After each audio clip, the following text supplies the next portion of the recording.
All right, guys, welcome. It's 103.5 KISS FM, where we are keeping Pride alive. Yes. I am Fred, that's Angie, and want to shout out to Sam Adams. Holler. We're going to crack this thing wide open. We are already partying here. I want to introduce our co-host for tonight. I am so excited. We love him. We love Queer Eye. He currently stars as the culture expert in the Netflix series Queer Eye. Please welcome the super sexy, the well-fed, the LA hat wearing, Karamo. Angie! I'm so excited to be with you both right now. Thank you for that intro. Happy Pride, babe. Happy Pride. I truly do love you all, and I'm so excited to be here with you. Hey, Karamo, look at this. I wore this for you, man. I saw that. I'm super excited. Thank you for wearing one of my bombers, homie. Thank you. Stately, you know. Yo, by the way, I got to tell you, your hair is looking really good. You're giving Tan a run for his money. Like, oh, Fred. Yes. You know what? That's a compliment. This is called Corona hair right here. You know what I'm saying? So look, we're so excited to have you on here, and I've been watching the new season. I know Angie has too, of Queer Eye, and you guys are tackling so many different things as you have. And we were talking about it this morning too. When they relaunched the show, I think a lot of us who watched it the first time were thinking, why are they doing that? How are they going to duplicate this show that was so groundbreaking in so many ways? And I feel like these new characters are just going to sort of emulate the old ones, and I don't know. And the show is incredible. You have taken it to another level, as opposed to emulating it. You've raised the bar on the show. Congratulations on that. We appreciate that. Thank you so much. That was the goal, and so it feels really good to hear that. And right now, and you deal with it on the show, but right now, in fact, the last episode I watched last night was the young man, the community activist in Philadelphia. Oh, yeah, he's a great guy. Yeah, he was awesome. He's just like giving his time and all his money. And even though he didn't have any, I mean, that's the true spirit of just being an American, a human being. He's just really dope. And he was dealing with estrangement. Other people deal with being shunned for their sexuality, for their race, for their preferences, for however they identify. And you deal with the psychology of all of this. So right now, in a time where we're having to have some difficult conversations among people with differences, how would you tell people, and we're here to celebrate Pride too, how do people approach those tough, well-meaning people approach those tough conversations? Well, first of all, to have those tough conversations, you got to make sure that you're protected, first of all. That's the thing that people forget. Like, everything you do starts with I. So you got to make sure that you feel safe, that you feel loved, that you're clear on your point of view, that you feel strong, you feel supported. And so make sure you go on that journey and be patient with yourself on that journey. Because a lot of times, especially in this time where we guilt people into feeling like you're not doing enough, you end up putting yourself in more harm if you're not actually prepared, educated, and ready to do what you got to do. So find a community that loves you, supports you, people online, people in your household.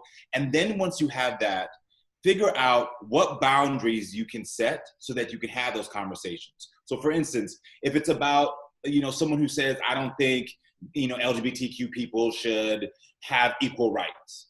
Say to yourself, is this boundary something that I want to feel like I can have at work? Is this something that I'm like, at work people, I can't deal with you, but at home people, I can? And then also figure out how much of that conversation you can have before you feel like you've been exhausted. Because you don't have to solve every problem. As long as you can engage the conversation with education and empathy, there you go. And so I think those two are easy steps for people to take so that their mind is right, their heart is right, and they're doing the work.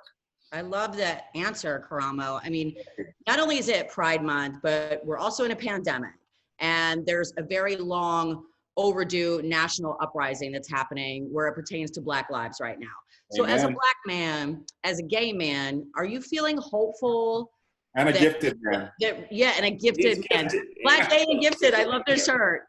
And so with all those things, are you feeling hopeful that real change is around the corner when it comes to society's treatment of both the LGBTQ plus community and Black communities? Does it feel different? Does this pride feel different? Does this wave feel different right now?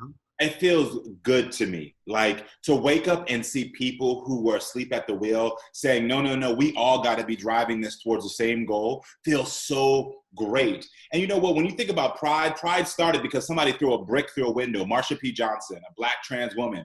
And so that's where we're at right now. So we're like saying enough is enough. We're not going to deal with this. And everyone is stepping up together.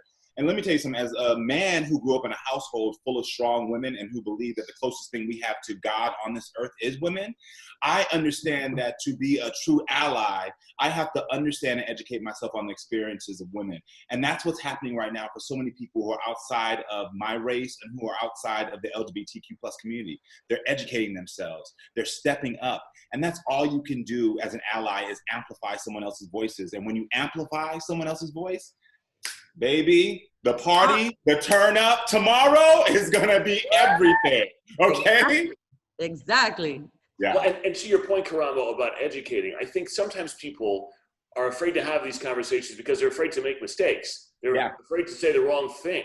I mean, how do you empower someone to say, look, it's okay, ask these questions, learn. If you're open-minded and you're really gonna listen, then let's talk about it. Yeah, I think the thing is not for the people who are afraid to make the mistakes. It's for the people who on the other side who have been beaten down by a system and by oppression to understand that we're in a point of change right now. And we have to be patient with those that we're hoping will become our allies.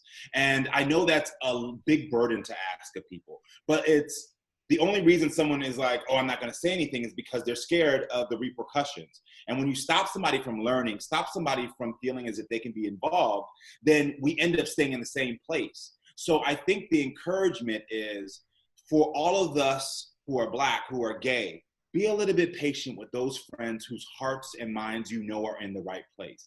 If they mess up, be like, oh, you know you messed up, but here goes a little education for you, and let's try again. You know what I mean? Because that's the only way you can do it. And, you know, like we can't put this pressure on people for people to feel perfect right now, because Lord knows we've all said something wrong at the wrong time. And so we all have to make sure that we give people the chance to grow and learn from that. So my actual conversation, not for the people who are feeling like I don't want to say the wrong thing, it's for the other side saying, let's all be a little bit patient with our fellow man and woman. I could talk to you all day, Karamo. I got my Karamo jacket, Case Stately right here. I put this on for you. And it's time now. We're going to talk to you more, I know. It's time now to introduce our first performer of the night. Yes, give it up for Grayson Chance. Woo!